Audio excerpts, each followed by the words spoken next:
চট্টগ্রামের রাউজানের কদলপুর ইউনিয়ন পরিষদের উদ্যোগে সর্বজনীন পেনশন স্কিমের স্পট রেজিস্ট্রেশন কার্যক্রমের উদ্বোধন করা হয়েছে।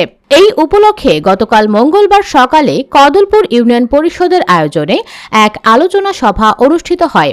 অনুষ্ঠানে কদলপুর ইউনিয়ন পরিষদের চেয়ারম্যান আলহাজ নিজাম উদ্দিন আহমেদ চৌধুরীর সভাপতিত্বে অনুষ্ঠানে প্রধান অতিথি ছিলেন রাউজান উপজেলা নির্বাহী অফিসার অংগেজাই মারমা।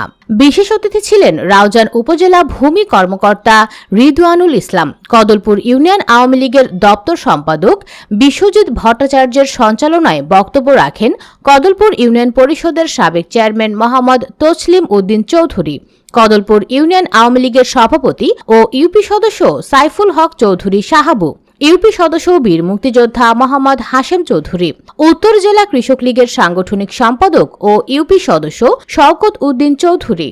এছাড়াও উপস্থিত ছিলেন ইউপি সদস্য মোহাম্মদ একরাম হোসেন, মোহাম্মদ আলমগীর, মোহাম্মদ ইলিয়াস মিয়া, আবছার মুরাদ বাবুল, মোহাম্মদ আলী আকবর, মহিলা ইউপি সদস্য লাকি আক্তার, হাসিনা বেগম, অ্যানি বড়ুয়া, ইউপি সচিব মোহাম্মদ বেলাল উদ্দিন, সুকান্ত বড়ুয়া, টিঙ্কু দাস, আওয়ামী লীগ নেতা মোবারক আলী, মোহাম্মদ ইউসুফ, মোহাম্মদ নাসির উদ্দিন, ইউনিয়ন যুবলীগের সাধারণ সম্পাদক লোকমান হাকিম চৌধুরী, যুবলীগ নেতা জয়নাল আবেদিন বাবু, মোহাম্মদ রাসেল, মোহাম্মদ জামাল, ইউনিয়ন ছাত্রলীগের আহ্বায়ক কমিটির যুগ্ম আহ্বায়ক কাজী শাহিদুল ইসলাম সুজন, আহ্বায়ক কমিটির সদস্য কাউসার আহমেদ চৌধুরী তানিম, অন্তু দাস, সাইদ উদ্দিন শাহ সহ অনেকে উপস্থিত ছিলেন।